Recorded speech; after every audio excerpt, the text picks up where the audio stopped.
पिछले 6 पॉइंट हमने डिस्कस किए थे पिछली बार। इसमें फर्दर जब हम नज़रियात की बात कर रहे हैं, तो जैसे लैंडलाइन से मोबाइल तक हम पहुँचे, पंखी झेलने से हम एसी तक पहुँचे। हर चीज़ टाइम के साथ बदलती है, बट हमारे जो पक्के नज़रियात बैठे हैं उनको ना कभी हमने चेंज किया है, ना उनको कभी हमने चेक किया है। हम वही घिसे पीटे जो ट्रेडिशनल हमारे अंदर जो पक्की धारणाएं बनी हुई हैं, उसके साथ हम 2024 की लाइफ भी आज लीड कर रहे हैं। तो जब बात एडिक्शन रिकवरी की आती है, तो फैमिली डायनामिक्स में रोल क्या है, रिस्पॉन्सिबिलिटीज़ क्या है, अथॉरिटी किसके पास होगी, बातचीत करने का तरीका क्या होगा, इंटरैक्शंस कैसी हैं, अगर कोई कॉन्फ्लिक्ट आ जाता है घर पे, उसको आप कैसे रिजॉल्व करते हो, वो सब डिपेंड होते हैं आपके नज़रियात पे। क्योंकि आपके नज़रिया किसी चीज़ को जब आप देखते हो, वो आपके अंदर उस तरह की धारणा, आपका पक्का एक बिलीफ सिस्टम बना देती। तो एडिक्शन रिकवरी में हम इन सारी चीज़ों को चेक करेंगे कि हमारा बातचीत करने का तरीका क्या है, हम इस बीमारी को किस नज़र से देख रहे हैं, अपने लव्ड वन को आगे सपोर्ट करने के लिए मेरी रोल पावर को हम 33% में कैसे डिवाइड करेंगे। तो इसलिए हमारे पुराने अपने नज़रियात को जो ठीक है उनको साथ लेके चलेंगे, और अगर जो पुराने नज़रियात हैं अगर वो लैंडलाइन की तरफ हैं, तो उनको छोड़ के हम न्यू अपने नज़रियात को बनाएंगे। So moving ahead, no one from outside should come in. बाहर से हमारे मामले में कोई अंदर नहीं आना चाहिए। फैमिली में अक्सर ये बात होती है, और ये बात करता कौन है? हमारा लव्ड वन। अपनी वाइफ को बोल देगा, अपनी बहन को बोल देगा, अपनी मम्मा को बोल देगा। ਹੁਣ मैं ਤੁਹਾਨੂੰ ਦੱਸਦਾ ਜੇ ਇਹ ਗੱਲ ਤੁਹਾਡੇ ਮੇਰੇ ਚ ਰਹਿਣੀ ਚਾਹੀਦੀ ਹੈ। देखो मैं ऑनेस्टली दस्या है ना कि मैं पी ली है, मैं ईमानदारी नाल दसता है ना कि मैं नशा कर लिया है, ਹੁਣ मैं आपे ठीक हो जाऊंगा, मैं हौली हौली घटा दांगा, ਤੁਹਾਡੇ मेरे विच रहनी चाहिए। कहने का मतलब है कि हम एक बबल में रहना चाहते हैं, उस बबल से बाहर ही नहीं आना चाहते। जो हमारी बीमारी है, हमारा मरीज नहीं करता, उसकी बीमारी कराती है। पहले तो हम ये समझेंगे, हमारे मरीज की बीमारी उसको एक बबल में रहने देती है, और वो चाहती है कि ये बात बाहर ना जाए, हम मिलजुल के सुलझा लेंगे, कर लेंगे। और फैमिली को भी लगता है, जो भी फैमिली मेंबर है, अच्छा इसने मुझ पे ट्रस्ट किया, इसने मुझ पे विश्वास किया, इसने ईमानदारी से मुझे सच बता दिया, चलो मैं इसके साथ हो लेती हूँ, चलो मैं इसकी बात सुन लेती हूँ। अच्छा इस बार ही अगर ये कह रहा है तो मैं मान ही लेती हूँ, अगली बार नहीं ये करेगा, अब ये ठीक हो जाएगा, अब इसने मेरे को इतना इम्पोर्टेंट समझा है अपनी लाइफ में और पूरी बातें बताई हैं, तो ये ठीक हो जाएगा। और हम चाहते ही नहीं है कि कोई भी बाहर से हमें किसी भी तरह से मदद मिले। ये एक हमारा खराब नजरिया है। किसने ऐसे किया था? हैंड रेस करेंगे इनिशियली जी। बॉबी मूवी का वो सॉन्ग था ना, अंदर से कोई बाहर ना जा सके, बाहर से कोई अंदर ना आ सके। तो जो मैम एक्सप्लेन कर रहे हैं, हमारे नज़रियात, हमारा जो फॉल्टी नज़रियात है, वो क्या कहते हैं, घर की बात घर में ही रहनी चाहिए, ये बात चार दीवारी से बाहर नहीं जानी चाहिए। और ये बात जब बाहर नहीं जाती तो फिर प्रॉब्लम बढ़ती है कि कम होती है? आपने कितने साल उसकी बातें ना करके, छुपा के उसकी बीमारी को बढ़ाया कि उसकी बीमारी को ठीक किया। जब हम कहते कानो कान खबर ना हो, धीरे बोलो, लोग की सुन लेंगे, दूसरे कमरे में आवाज ना जाए, ये हम सब ने किया है, क्योंकि हमें डर होता है कि हमारे बारे में कोई जजमेंट पास करेगा, हमारे बारे में मजाक बनाया जाएगा, तो हम घर की बात घर से बाहर निकालते ही नहीं है। बट जब हम एडिक्शन में बात करते हैं तो कहते हैं कि यहाँ पे जो हम नॉर्मली सुनते हैं ना, एक चुप 100 सुख, बट एडिक्शन की रिकवरी में इस बिलीफ सिस्टम को खारिज किया गया। वो कहते हैं अगर आपको लगता है कि आपकी चुप्पी मदद करने वाली है, वो नहीं करेगी, आपको तो मदद के लिए पुकारना पड़ेगा। जैसे आप बाकी बीमारियों में लोगों से ओपिनियन लेते हो कि मैं किस डॉक्टर पे जाऊं, मेरे को आंख का मसला आ रहा है, मुझे गले में खारिश हो रही है, मैं किस डॉक्टर पे जाऊं? वहां पे भी तो हम रौला पाते हैं ना, क्यों पाते हैं? ताकि हमें सही गाइडेंस मिल जाए। पर जब बात एडिक्शन की आती है, हमारा खराब नजरिया कहता है कि बाहर बात नहीं जानी चाहिए, जिसका रेपकर्शन क्या हुआ, कॉन्सिक्वेंस क्या हुआ कि उसकी बीमारी बढ़ती गई। अभी यहाँ पे इसका कॉन्सिक्वेंस लिखा है, it prevents growth and healthy intervention. जब हम कमरे तक की सीमित रहते हैं तो ना तो ग्रोथ होती है पेशेंट की, ना वो बीमारी में से निकल पाता है, और हेल्दी इंटरवेंशन नहीं करते। इंटरवेंशन आपको सबको पता होगा अब, क्योंकि इंटरवेंशन वर्ड से सब वाकिफ हैं। इंटरवेंशन का वैसे मतलब होता है दखल अंदाजी करना, दखल देना किसी चीज में, इंटरवीन करना। आज से बहुत साल पहले क्या होता था, पेशेंट की फैमिली आती थी और कहती थी कि साडा मरीज नशे च है, वो आंदा नहीं, वो राजी नहीं होता, आप ऐसा करो कोई दवाई दे दो जिसको घोल के दे दे हम, ताकि वो राजी हो जाए और वो आ जाए हमारे साथ, या वो नशा छोड़ दे।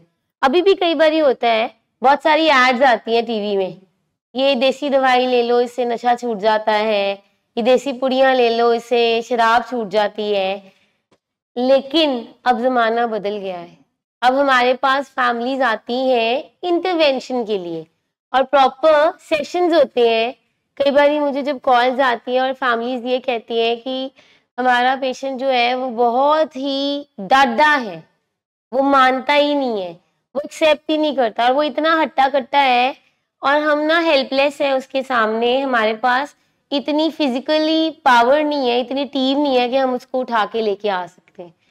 तो मैं हमेशा उन फैमिलीज को बोलती हूँ कि पहले आप आए, आप अपनी इंटरवेंशन करें, इंटरवेंशन के लिए आप अपनी ट्रेनिंग लें, ट्रेनिंग करें। और वो ट्रेनिंग लेते हैं, आते हैं, 4-5 सेशंस फैमिली लेती है और फिर इंटरवीन करती है और फिर लेके आती है। इंटरवीन का मतलब है कि एक साइंटिफिक वे से हम इंट्रूड करें बीमारी के अंदर, बीमारी को समझें। आपने देखा होगा हमारी वैसे इंटरवेंशन का तरीका होता है कि पहले हम सिखाते हैं, फिर हम लेटर्स लिखवाते हैं हर एक फैमिली मेंबर से, छोटे से लेके बड़े तक, और फिर किसी दिन पेशेंट बैठा होता है और उसके आसपास घेरा डाल के पूरी फैमिली बैठती है, अपनी अपनी लेटर्स पढ़ती है, और जिससे पेशेंट फिर इतना कहता है अच्छा ठीक है कर लवांगा जो तुसी कहंदे हो, और इमीडिएटली पेशेंट को फिर लेके आया जाता है। जब हम ये सोचेंगे कि बात कमरे में ही रह जाए तो इंटरवेंशन का तो मतलब ही नहीं है, वो तो करेंगे ही नहीं हम, और उससे देरी हो जाती है। देखिए आपको ये बता दें कि आपका लव्ड वन सिर्फ और सिर्फ नशे की बीमारी से पीड़ित नहीं है।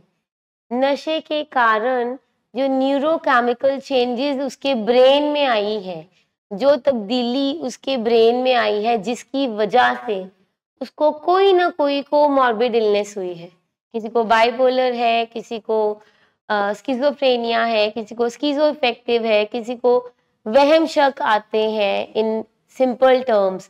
तो जब ब्रेन का वो हिस्सा जो कि डाउट में है, self doubt and doubt on others, ये बहुत बड़ी प्रॉब्लम है एडिक्शन की बीमारी में। Self doubt and doubt on others का मतलब है कि उसको लगता है ना तो वो खुद छोड़ सकता है और ना ही कोई बंदा मेरी हेल्प कर सकता है, और जो दूसरा हेल्प कर रहा है वो हेल्प नहीं कर रहा, वो मेरा नुकसान ही पहुंचाएगा। कई बार हमें फैमिलीज आके कहती हैं कि पेशेंट कहता है तुझे मैंने डॉक्टर को लेके जाना है, तुझे मैंने मारना चाहते हो, तुझे चाहते हो मैं मर जावां, ਤੁਹਾਨੂੰ नहीं पता कितनी तोड़ बजती है, ਤੁਹਾਨੂੰ नहीं पता नशा ना। अच्छा यहाँ तक फैमिलीज को बोला होता है पेशेंट ने, अगर मैंने ना लिया तो मुझे अधरंग हो जाएगा, मेरा पासा मारा जाएगा, मुझे हार्ट अटैक आ जाएगा। आप इस चीज को समझते नहीं है, और फैमिली क्योंकि फेयर ड्रिवन होती है और टू मच लव के साथ जो अटैच्ड होती है, उसका मोह इतना ज्यादा होता है, तो फैमिली भी इनेबल करती रहती है।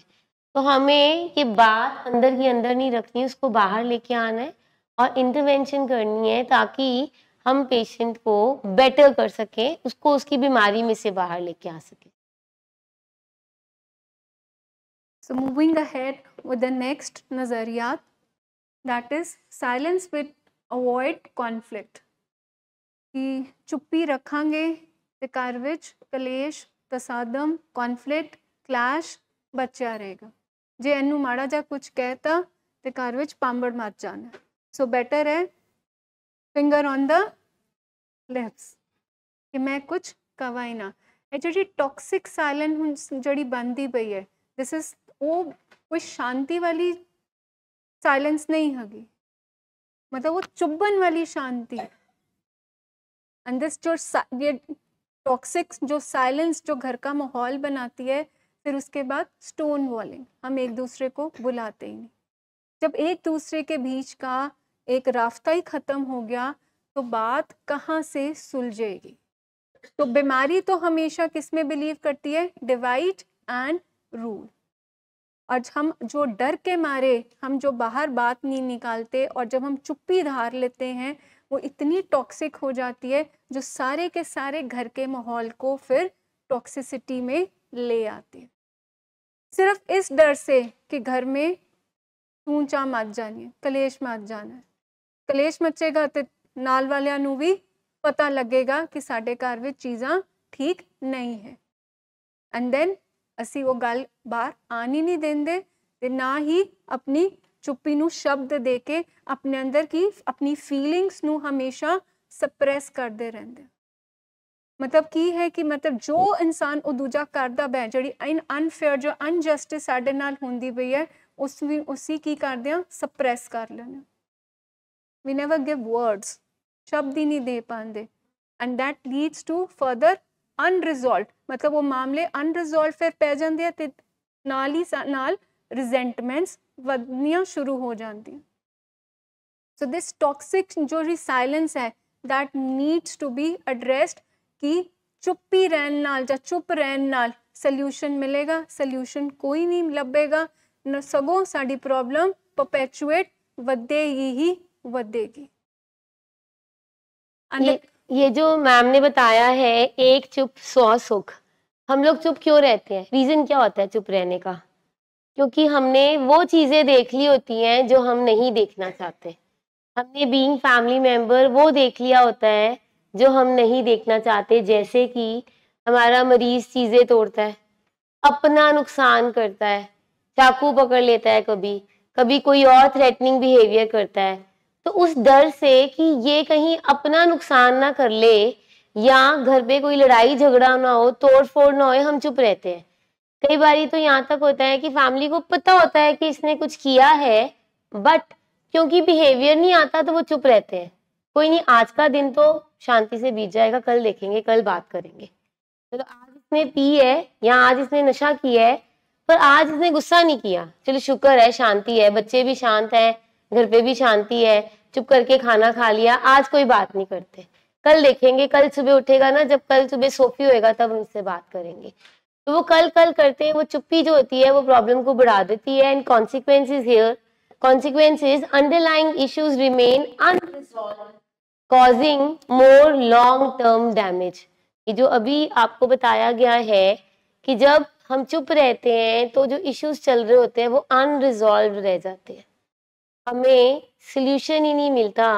और लॉन्ग टर्म कॉन्सिक्वेंस ऐसे होते हैं कि जितना हम नशा करी जाएंगे ब्रेन में उतने न्यूरोकेमिकल चेंजेस आएंगे, डोपामिन फ्लडिंग आएगी और उसके कारण कोई ना कोई साइकोलॉजिकल डिसऑर्डर या साइकोलॉजिकल प्रॉब्लम हमारी बढ़ती जाएगी।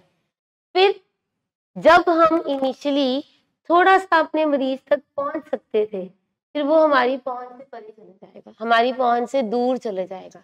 वो कहते हैं ना, नेटवर्क नहीं आ रहा, टावर्स नहीं आ रहे, नेटवर्क नहीं है, तो वो हमारे नेटवर्क से दूर जाता जाएगा जितना हम देर लगाते जाएंगे, जितनी हम चुप्पी ठान के बैठे होंगे। हमें अगर पता लग गया है तो इमीडिएट एक्शन, इमीडिएट इंटरवेंशन चाहिए हमें। कहते हैं जो इश्क और मुश्क छुपाए नहीं छुपता तो बीमारी भी नहीं छुपती, क्योंकि बीमारी किसी का लिहाज नहीं करती। एडिक्शन की बीमारी इज़ इक्वल टू बेइज्जती। मतलब जो बीमारी का पीछे मकसद ही है कि मैं सारे घरदियां दी ਜਾਂ उस पेशेंट दी ਜਿਹੜਾ इंसान नशा करता है ਉਹਦੀ बिल्कुल कपड़े उतार देने, ਉਹਦੀ बेइज्जती पूरी सोसाइटी विच करनी है, ਉਹ ਕਿੱਥੇ ਰੁਕੇਗੀ। ਸਾਨੂੰ ਲੱਗਦਾ ਹੈ ਕਿ ਅਸੀਂ ਗੱਲ ਘਰੋਂ ਬਾਹਰ ਨਹੀਂ ਕੱਢਾਂਗੇ, ਅਸੀਂ ਮਤਲਬ ਅਵੋਇਡ ਕਰਾਂਗੇ ਕੌਨਫਲਿਕਟ, ਚੁੱਪ ਰਹਿ ਕੇ, ਤੇ ਬਿਮਾਰੀ ਲਿਹਾਜ਼ ਕਰ ਦੇਗੀ। ਬਿਮਾਰੀ ਲਿਹਾਜ਼ ਨਹੀਂ ਕਰਦੀ। ਬਿਮਾਰੀ ਹਰ ਇੱਕ ਚੀਜ਼ ਨੂੰ ਬਿਲਕੁਲ ਸਾਹਮਣੇ ਐਕਸਪੋਜ਼ ਕਰੇਗੀ।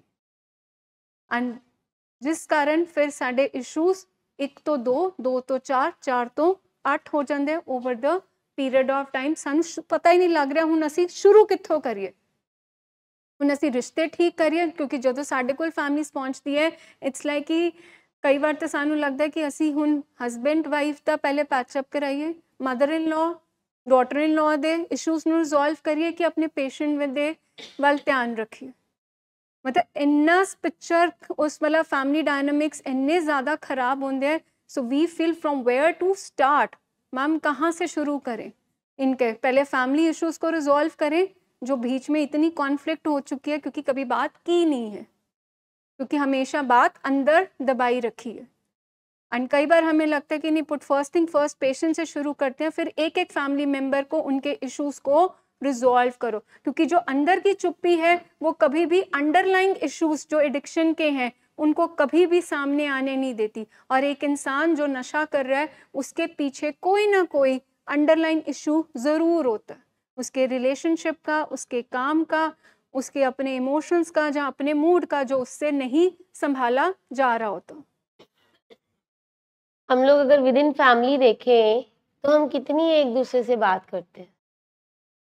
हम लोग जनरल स्टेटमेंट दे देते हैं कि गल अज मुंह को वट्टिया होया, अक्सर नॉर्मल स्टेटमेंट है की गल अज तेरे चेहरे ते 12 क्यों वजे हुए, अज की गल औखा औखा क्यों है, की गल इस तरह क्यों देखता है। पर हमने जो मैम ने बात की है, इतनी ब्यूटीफुल बात की है कि अंडरलाइंग कॉज, अंडरलाइंग रीजन हम नहीं देख पाते। अगर कोई इरिटेबल है आपका, चाहे वो पेशेंट है, चाहे विद इन फैमिली कोई भी फैमिली मेंबर है, अगर वो गुस्से से बात कर रहा है, क्या हमने उसके गुस्से के पीछे की पेन को पहचाना है? हमने ये देख लिया कि मुझसे इस बंदे ने गुस्से में बात की और ये शब्द बोल दिए, ये लैंग्वेज यूज़ कर ली, भाई मैं बीवी हूँ, भाई मैं इसकी बेटी हूँ, भाई मैं इसकी वाइफ हूँ, ऐसे कैसे इसने मुझे बोल दिया। इसको पता नहीं लगता क्या बोलना है, कैसे बोलना है। मैं अभी एडिक्शन की बात नहीं कर रही, जनरल इमोशंस की बात कर रही हूँ। जब हमारे जनरल इमोशन जो मैम बता रहे हैं ना, जब हमारे पास हमारा पेशेंट आता है, हमारा लव्ड वन आता है, उसके साथ 5-6 फैमिली मेम्बर्स भी आते हैं और उनके इंटरपर्सनल कन्फ्लिक्ट्स इतने ज़्यादा होते हैं कि हमें कई बार टाइम लग जाता है उनको एक पेज पे लेके आने के लिए। हमें इतना टाइम लग जाता है कि उनको पहले उनके with in family conflicts resolve कराने में, और बाय द एंड हमें पता लगता है कि वन और the other family has certain depressive issues या एंजाइटी इश्यूज और हमें वो एड्रेस करने पड़ते हैं। क्या हमने अपनी पेन किसी से डिस्कस करी है? क्या हमने अपनी इमोशंस या हमारी जो इमोशनल डिसरेगुलेशन हुई है किसी से डिस्कस की है? क्या हमने ये अंडरलाइंग फैक्टर फाइंड आउट किया है? क्या प्रॉब्लम थी, क्यों इस सिचुएशन में इस तरीके से बिहेव किया गया? और जब तक हम खुद अच्छे से अपनी इमोशंस को वैलिडेट नहीं करेंगे, मैनेज नहीं करेंगे, क्या हम अपने लव्ड वन का इलाज करा पाएंगे? It is not possible. It's very much important कि विद इन फैमिली भी हम अपनी इमोशंस को अंडरस्टैंड करें, चुप ना रहे। ये चुप रहते हैं ये प्रॉब्लम क्रिएट करते हैं। मतलब अपनी इमोशंस के लिए वोकल होना, बोलना बहुत इम्पोर्टेंट है। ये जो गुस्सा, चिड़चिड़ापन, घबराहट, डर, सहम, कांस्टेंट कि लोग मेरे बारे में क्या कह रहे होंगे, ये कितनी सारी हमारे अंदर इमोशंस चल रही होती हैं जो हमें पेन दे रही होती हैं। ये बड़ा होता है मैम कि अगर मैंने अपनी पेन बता दी तो लोग मुझे कायर समझेंगे, ये समझेंगे कि इसमें ये तो स्ट्रॉन्ग ही नहीं है, अच्छा ये इतना वीक पर्सन है। I am talking about both mails and females कि अगर हम अपनी इमोशन की बात करेंगे तो हमें जज किया जाएगा, जजमेंटल हो जाएंगे कि ले ये भी कोई गाल लगी सी, ये बंदा स्ट्रॉन्ग ही नहीं है, ये इतनी सी बात नहीं हैंडल कर सकता अपनी फैमिली की या अपने घर की। ऐसा नहीं होता। And specially it comes to gender biases. Gender biases में इतना स्ट्रॉन्ग हो जाता है कि हमारे जो मेन हैं वो अपने कभी भी फीलिंग्स को शब्द ही नहीं दे पाते, क्योंकि उन्हें लगता है कि नहीं, मैं तो आदमी हूँ, आदमी अगर रोएगा, या आदमी अगर इमोशनल हो गया तो लोग क्या कहेंगे, मेरे अपने क्या कहेंगे। तो एक जो रोल हमने अपने ऊपर मास्किंग की होती है कि I have to be the strong man, तो मैं तो बिल्कुल भी इमोशनल हो ही नहीं सकता। तो ये भी तो एक खराब नज़रियात है। आप एक आदमी औरत से पहले आप एक इंसान हैं, और वो इंसान है तो इसका मतलब इमोशंस हम सब में हैं। Yes ma'am. मैम, जैसे आपने अभी बोला कि हम अपनी वीकनेसेस इसलिए नहीं बताते कि सामने वाला क्या कहेगा, इससे भी जो मुझे मैम लगता है कि हमें सिखाया भी ऐसे जाता है कि हम इसलिए नहीं बताते ताकि कोई और हमारे इमोशंस का फ़ायदा ना उठा ले।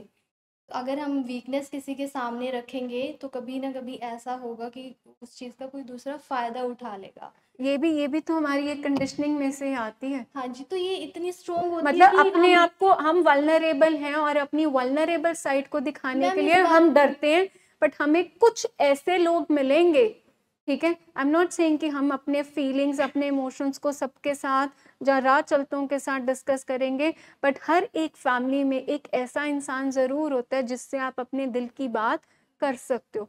Finding that right person is very very important, कि जो मुझे समझ सकता है कि मेरी पेन क्या है, मेरी इस टाइम पे जो ये जो चिल्लम चिल्ली मेरे अंदर जो इतना सब कुछ चल रहा है, मैं उसको बता पाऊँ। सो मतलब आप सिलेक्टिवली एक तो इंसान ढूंढ सकते हैं जो And- आपको समझ सकता है। एंड मैम, ये जो अभी इससे पहले एक स्टेटमेंट दी थी कि जब हम एक लव्ड वन को ट्रीट करते हैं, एक पेशेंट को ट्रीट करते हैं, उसके साथ मिनिमम 5 फैमिली मेंबर्स होते हैं, राइट? तो जो ये आपके पास एक प्लेटफॉर्म है, अगर आपको लगता है, देखो ये जो आपने कहा ना, हमें सिखाया जाता है, ये जो सिखाया जाता है ये हमारी परवरिश का हिस्सा है, ये हमारे बिलीफ सिस्टम का हिस्सा है शुरू से, और हम भी उसी लेंस से देखते हैं ना, फिर हम उस डर से किसी से शेयर नहीं करते। बट ये जो एक ट्रीटिंग टीम है, काउंसलर्स हैं, साइकोलॉजिस्ट हैं, हमारा सबसे पहला असूल होता है कि कॉन्फिडेंशियलिटी। हमने एक साइकोलॉजी में हमने भी ओथ ली हुई है, उसमें एक सबसे पहला हमारा एथिकल इशू है कि हमने कॉन्फिडेंशियल रखना होता है कोई भी बात को। जो कोई दूसरा बंदा, हमारा क्लाइंट या हमारा पेशेंट या उसके फैमिली मेंबर्स कुछ ऐसी बात करते हैं, तो हमें कॉन्फिडेंशियल होके उसकी प्रॉब्लम को नॉन जजमेंटल होके रिजॉल्व करना होता है। एंड इफ यू फील कि अभी आपको कोई ऐसा बंदा नहीं मिल रहा जिससे आप अपनी बात शेयर कर सकें, दिस इज अ प्लेटफॉर्म, आप यहाँ आके अपनी बात कर so go for the professional help then. And जब आप फैमिली सेशंस लेते हो, आप फैमिली मेंबर्स को बुलाते हो, उनके साथ आप अपना डाटा इंटरवेंशन जब आप पेशेंट का शुरू करते हो, एंड उसके बाद मोस्ट ऑफ द फैमिली से मैम 10 मिनट अकेले दे दो। अब वो 10 मिनट अकेले देने का मतलब क्या होता है कि उनकी पेन कहीं ना कहीं बहुत ज़्यादा बढ़ चुकी है, वो अंदर अंदर इतने रिस रहे हैं कि वो आपसे 10 मिनट वो बात करना चाहते हैं जो वो अपनी फैमिली से नहीं कर सकते, क्योंकि फैमिली रोल्स, ये एडिक्शन में जो फैमिली डायनामिक्स में जो फैमिली रोल्स हैं वो सब उबड़ खाबड़ हो जाते हैं। कोई झल्ला बन के घूम रहा है, कोई स्केपगोट बन के घूम रहा है, किसी पे आप सब कुछ डाल रहे हो, किसी को आप इनेबल कर रहे हो, और कोई कहता है कि मैं हीरो, मैं सब घर का सब कुछ ठीक कर दूंगा, बट थक जाओगे एडिक्शन की रिकवरी में। So you don't find anybody, so go for the professional help. And normally जब हम बात करते करते जब हम बच्चों पे आते हैं, जब वाइफ्स पे आते हैं, तो when they ask for this another 10 minutes, that means यहाँ पे बात पड़ी है कि उनकी लाइफ में कोई ऐसा अंडरलाइंग इश्यू पड़ा है जो उनको भी कहीं ना कहीं अंदर से उबाल रहा है। हाँ जी मैम।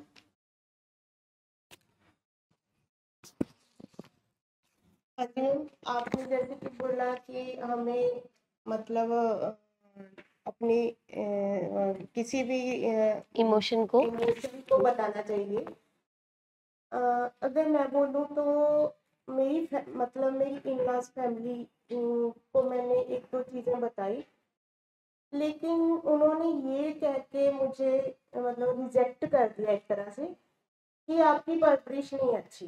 मुझे अपनी परवरिश पर इतना ज़्यादा गर्व था बचपन में जब था गुरलीन, कि मतलब मैं खुद पर प्राउड फील करती थी क्योंकि मेरा जो सोसाइटी थी वो भी सभी यही बोलते थे कि आपने बच्चे को बहुत अच्छी परवरिश दी है।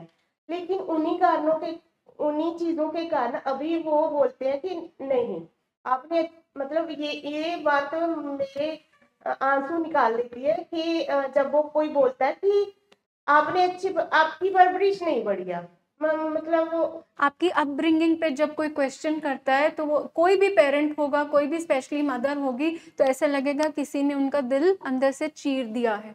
ठीक है, ये उनका नजरियात है। और हमारा नजरियात इस बीमारी में क्या कहता है? You have not caused it. कोई भी माँ अपने बेटे को बीमार कर सकती है? एनीबडी है? No, you have not caused it. Specially कोई भी माँ अपने बच्चे को नशे में नहीं डाल सकती। अब आप देखो, उन्होंने अपने खराब लेंस से देखा, समझिए इस बात को। उनका चश्मा गंदा था, उनको गंदे से गंदा ही नजर आया, धुंधला नजर आया, क्योंकि उनको बीमारी का नहीं पता। ये आपके साथ नहीं है, ये बहुत ज्यादा फैमिली मेंबर्स के साथ होता है, जिसमें बार बार ये बात की जाती है। आप माँ है, आपको ये बोला जाता है कि तुम्हारी परवरिश में फर्क था या तुमने उसको इनेबल कर दिया।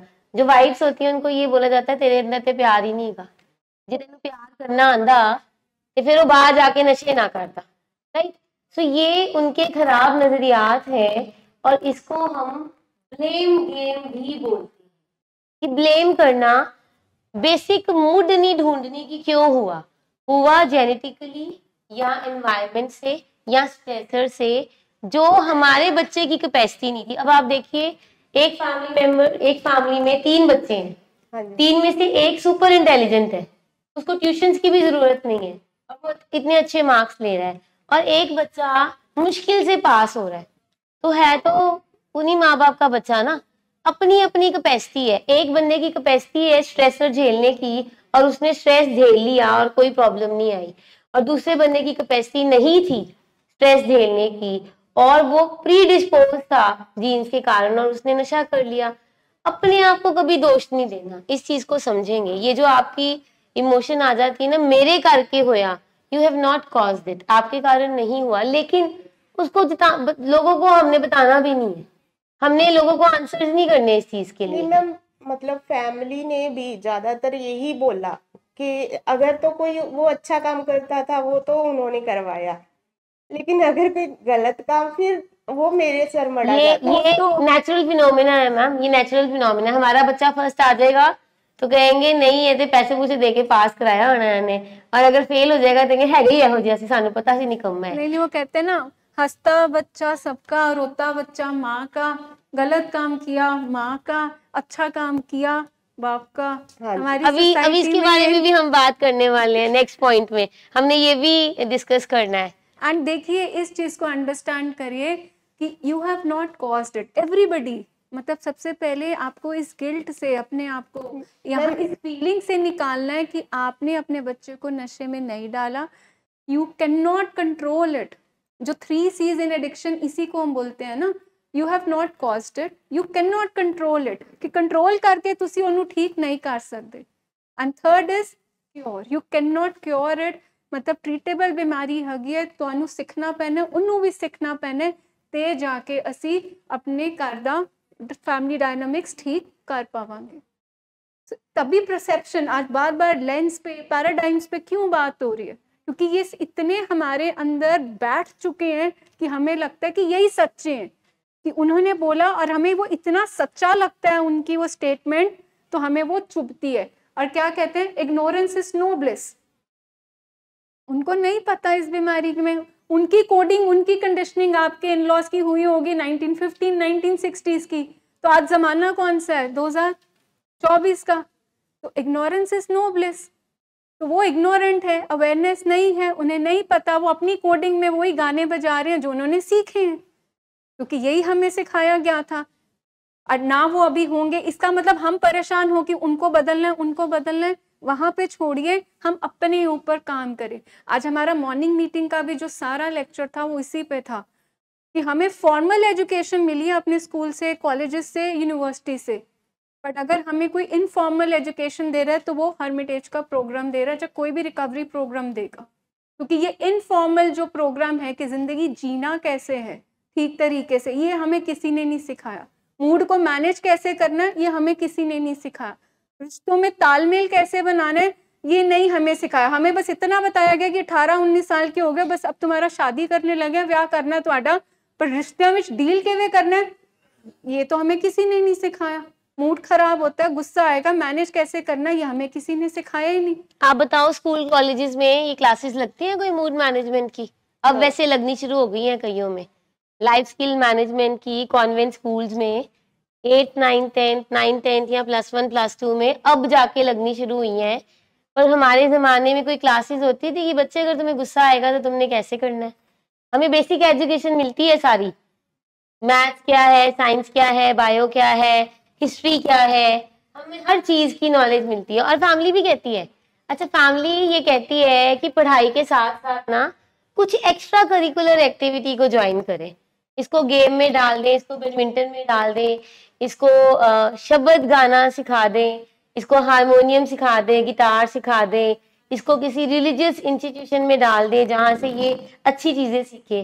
पर हमने कभी ऐसी क्लास ली है कि किसी साइकाट्रिक हॉस्पिटल या इंस्टीट्यूशन में जाके ये सीखा जाए, ये क्लास ली जाए कि एंगर मैनेजमेंट कैसे करते हैं या मूड मैनेजमेंट कैसे करते हैं? वो हमें कहीं नहीं सिखाया जाता। तो यही बात हो रही है कि अपनी इमोशंस को वैलिडेट करें। जब आपकी कोई इमोशन को वैलिडेट नहीं करता तो उससे आप खुद को इतना डीमीन कर लेते हैं, इतना नीचे चले जाते हैं कि आपकी उथल पुथल हो जाती है लाइफ में, और उसका डायरेक्ट इफेक्ट फिर आपके सराउंडिंग्स में और एनवायरनमेंट में भी आता है। मैम इसी कारण मैं खुद डिप्रेशन की मेडिसिन खुद बेटे के साथ मैंने खुद भी शुरू की, क्योंकि ये चीज़ें मतलब मुझे सबसे बड़ी मतलब मेरी लाइफ का जैसे कहूँ कि सबसे बुरा मोमेंट वही था जब उन्होंने कहा कि तुम्हारी परवरिश नहीं अच्छी। तो हमने उस बात को इतना ऑन कर लिया, समझिए इस बात को, हम कुछ बातों को इतना अपना लेते हैं, गले से लगा लेते हैं कि उसको उतारते नहीं है। फिर आपने एक बात को इतना ऑन कर लिया कि आपके खुद के जज्बात इतने नीचे चले गए, ठीक है? तो हमने इतना नहीं ऑन करना होता। हम सच ढूंढे ना, ये सारी कार्रवाई क्या है, ये सारा का सारा प्रोग्राम सच की पैरवी कर रहा है। हमारी बीमारी का वकील बहुत तगड़ा है, वो कहीं ना कहीं हमें फंसाएगा। तो ये सारा का सारा प्रोग्राम आपके डिफेंसेस के लिए, आपको सच दिखाने के लिए बैठा है कि जिसको हम इतना सच्चा मान रहे थे उनकी बात को, उनको तो खुद नहीं पता कि ये बीमारी क्या है। तो हमें तो कंपैशन आती है उन लोगों के लिए कि वो बीमारी को क्या सोचते हैं और बीमारी का रंग रूप कितना को तीखा है। चलिए अगले पॉइंट में जाएंगे। The sun will take care of us in old age, so sons should not be questioned. देखो अभी हमने बात की, मैम ने बताया कि इतना बायस है हमारा मेल फीमेल का सिस्टम, तो हम ये कह देते हैं कि बेटे ने ਵੱਡੇ होके मेरा ख्याल रखना है, इन्हें ਅੱਗੇ जाके बुढ़ापे 'ਚ मेरा ख्याल रखना है, इन्हें कोई सवाल नहीं पूछना। कोई बात नहीं, लेट आया कोई बात नहीं, पैसे ले लिए कोई बात नहीं, पैसे मांग रहा है कोई बात नहीं, कुछ नहीं होता, इसको नहीं हमने बहुते सवाल पूछने। ये हमारा बेटा है, ये हमारा लाडला है, राजा बेटा हम बोलते होते हैं, ये हमारा राजा बेटा है, ये हमारा राजा बाबू है, इसको कुछ नहीं कहना। वो जो राजा बाबू को हम कुछ नहीं कहते, कोई क्वेश्चन नहीं करते, सिर्फ इसलिए कि इसने बुढ़ापे में मेरी लाठी बनना है, मेरा सहारा बनना है। वो कॉन्सिक्वेंस क्या लेके आता है? Lack of accountability and personal growth. Accountability होती है कि जवाबदेही, कि तुमने अगर तुम मुझसे 1000 रुपया लेके गए तो तुमने कहाँ खर्चे, क्या अकाउंटेबिलिटी है उसकी? हमने कभी की ही नहीं, हमने कभी पूछा ही नहीं उससे। अगर आपने उसको कोई जरूरी काम सौंपा था और शाम तक उसने नहीं किया तो हमने कभी अकाउंटेबिलिटी ली ही नहीं। चलो कोई बात नहीं, कल हो जाएगा, चलो परसों हो जाएगा, फिर कर लेंगे। तो कभी अकाउंटेबिलिटी दी नहीं, तो रिस्पॉन्सिबिलिटी उस पर डाली नहीं हमने, क्योंकि हम सारा कुछ उसका करने पे लगे होंगे, हम ही करी जा रहे हैं हर एक चीज। उसके जो भी काम थे उसके हिस्से के वो भी हमने कर लिए, और इसकी वजह से उसकी पर्सनल ग्रोथ हो ही नहीं पाई कभी। और हम भी ना चाहते हुए भी इग्नोर करते रहे वो सिम्टम्स जो हमें दिख रहे थे। हमें कहीं ना कहीं दिख रहे थे कि पैसे ज्यादा खर्च हो रहे हैं, हमें कहीं ना कहीं दिख रहा था कि घर लेट आया जा रहा है, हमें कहीं ना कहीं दिख रहा था कि कुछ तो गड़बड़ है, शायद बियर ही पी हुए, हमें कहीं ना कहीं सिगरेट की स्मेल आ ही रही थी, हमें कहीं ना कहीं पॉकेट में से कुछ ना कुछ मिल ही रहा था, पर हम उसको इग्नोर करते रहे। नहीं, हमारा राजा बेटा है, हम इतना प्यार करते हैं, इसने समझ जाना है, सुधर जाना है। एक स्टेटमेंट देते हैं, उम्र ही ऐसी है, कोई नहीं, ये उम्र ही ऐसी है, टीनेज है, उम्र ऐसी है, छोटी मोटी चीजें तो बच्चे कर ही लेते हैं, कोई नहीं, थोड़ा जा होर ਵੱਡਾ होएगा, ਇਹਦੇ सिर पे पावांगे कोई रिस्पॉन्सिबिलिटी, ब्याह व्यू करांगे, आप पे ठीक हो जाएगा। सो हम वो अकाउंटेबिलिटी लेते ही नहीं है। जहाँ पे हमारी अपनी नजरिया गलत हो जाता है, कोई बात नहीं, कुछ नहीं होता।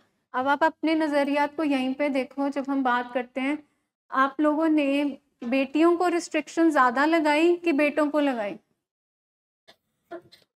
किनको लगाई? तो इसका मतलब हम किसको कहते हैं कि मुंडे जो मर्जी कर दें, कोई गल नहीं, ते कुड़ियां ज़्यादा अंडर कवर रहनगियां। तो ਜਿਹੜੇ ਇਹ ਜੋ ਚੀਜ਼ ਹੋਏਗੀ, ਇੱਕ ਸੈਂਸ ਆਫ ਇੰਟਾਈਟਲਮੈਂਟ ਦੇਗੀ ਮੁੰਡਿਆਂ ਨੂੰ ਕਿ ਮੈਂ ਤਾਂ ਕੁਝ ਵੀ ਕਰ ਸਕਦਾ, ਠੀਕ ਹੈ, ਮੈਂ ਸਪੈਸ਼ਲ ਹੈਗਾ, ਮੈਂ ਪ੍ਰਿਵਿਲੇਜਡ ਹੈਗਾ, ਠੀਕ ਹੈ। ਭੈਣ ਰਾਤੀ 8 ਵਜੇ ਨਹੀਂ ਜਾ ਸਕਦੀ, ਮੈਨੂੰ ਤੇ 12 ਵਜੇ ਵੀ ਕੋਈ ਜਵਾਬਦੇਹੀ ਨਹੀਂ ਕਰਨੀ ਪੈਣੀ। ਸੋ ਦੈਟ ਮੀਨਸ ਕਿ ਜਿਹੜਾ ਐਡਿਡ ਐਡਵਾਂਟੇਜ, ਜਿਹੜੀ ਇੰਟਾਈਟਲਮੈਂਟ ਲਏਗਾ, ਉਹ ਕਦੀ ਆਪਣੀ ਜ਼ਿੰਦਗੀ ਵਿੱਚ ਰਿਸਪੌਂਸਿਬਿਲਿਟੀ ਚੁੱਕੇਗਾ। ਬਿਕੋਜ਼ ਸਾਡਾ ਖਰਾਬ ਨਜ਼ਰੀਆ ਕੀ ਕਹਿੰਦਾ ਹੈ ਕਿ ਇਹਨੇ ਨਾਲ ਰਹਿਣਾ, ਕੁੜੀ ਨੇ ਤੇ ਅੱਗੇ ਚਲੇ ਹੀ ਜਾਣਾ, ਉਹਨੂੰ ਤਾਂ ਅਸੀਂ ਤੋੜ ਦੇਣਾ।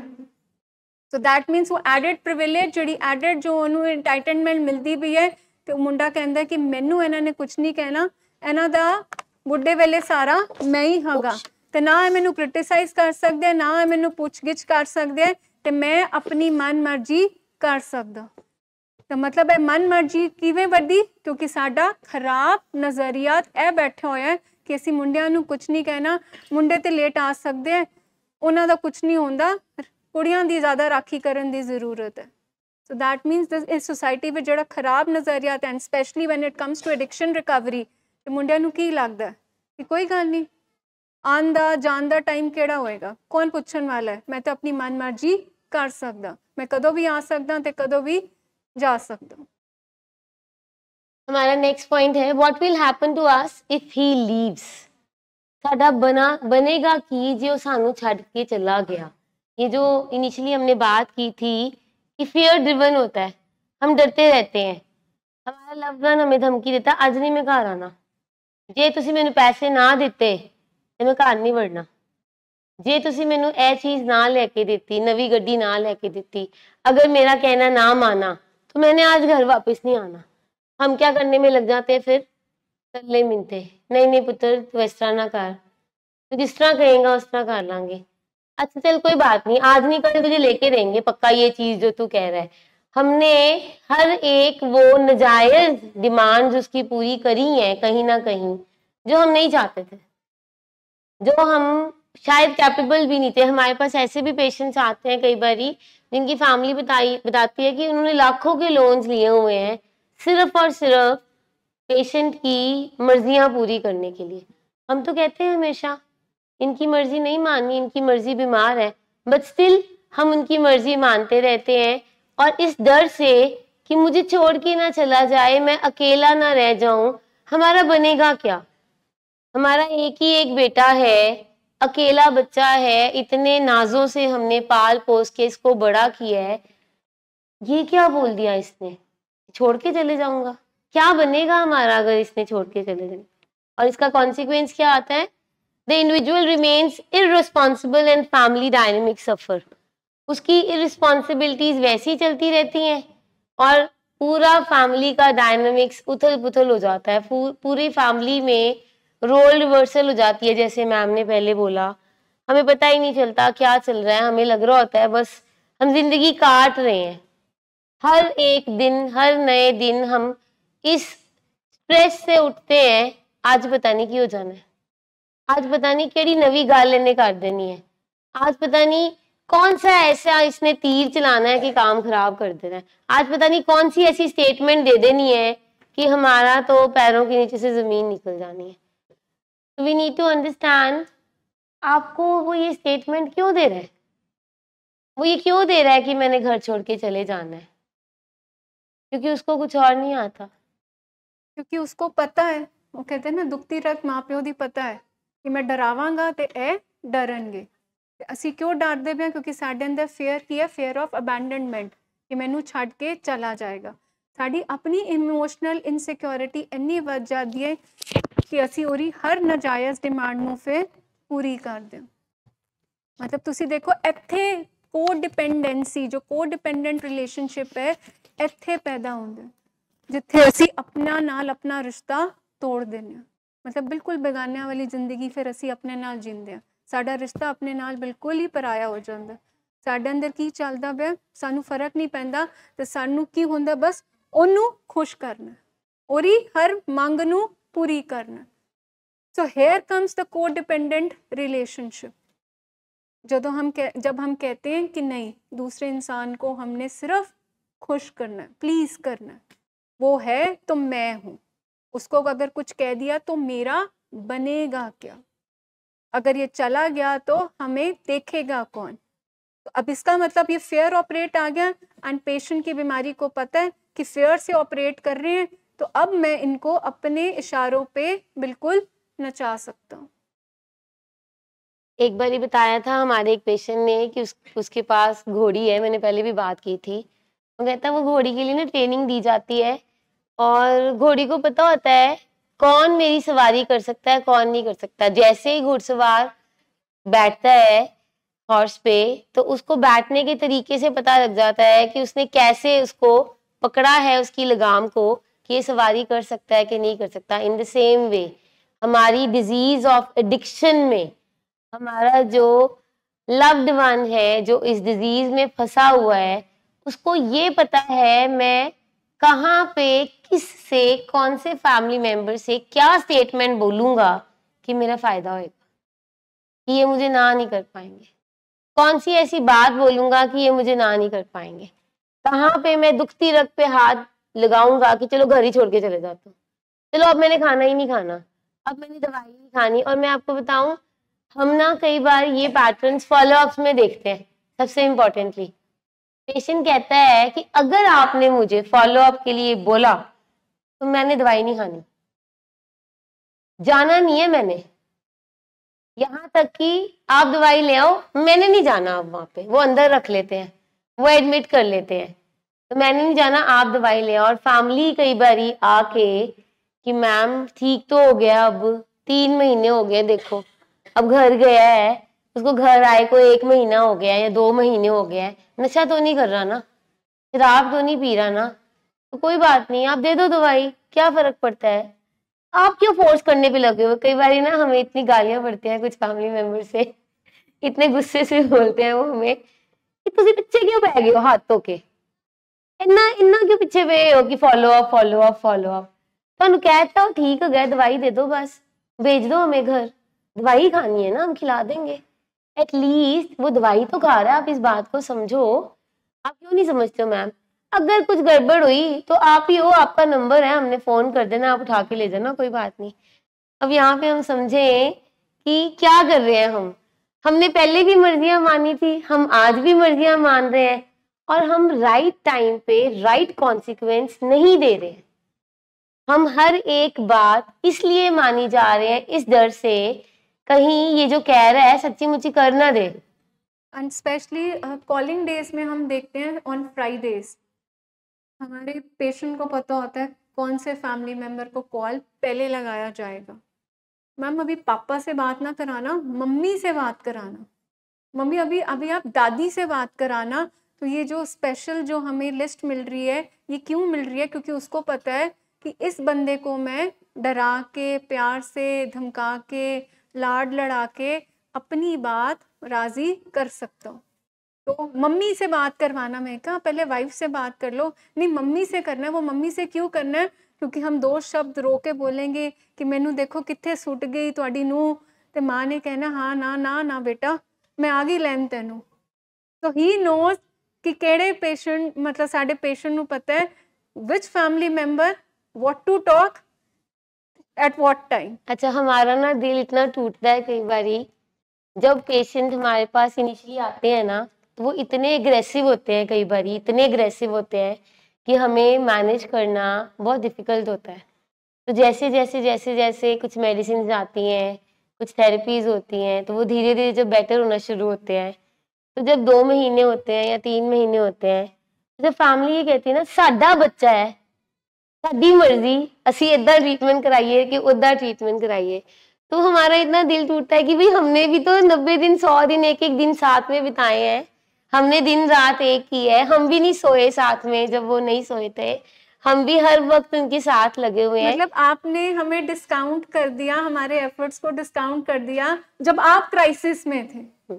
हमने आपके क्राइसिस, हमने उस टाइम पे आपका कचरा समेटा जो घर पे सारा बिखरा हुआ था, हम आपकी पूरी साफ सफाई में उतरे थे और जी जान कोशिश की थी कि इस क्राइसिस इंटरवेंशन में जहाँ पेशेंट को कुछ हो सकता है, जहाँ किसी फैमिली मेंबर को कुछ हो सकता है, तो हम अपनी पूरी टीम के साथ नहीं नहीं नहीं लेट्स डू इट। मतलब every day it's like a challenge. जब नया पेशेंट जब हमारे पास हॉस्पिटल से हर्मिटेज शिफ्ट होता है, सो वी आर रेडी कि नहीं, हम जी जान से कोशिश करते हैं कि नहीं, इसके साथ 4 लोग और जुड़े हैं, हमने इसके साथ वो 4 लाइफ्स को और साथ में सपोर्ट करना है, साथ में उनको लाइफ में उनकी क्वेश्चन स्टेक पे लगी हुई है, हमने संभालना है। And it hurts towards the end of the treatment. 100 दिन के बाद तुसी कौन असी कौन, असी अपने रास्ते तुसी अपना समेटो।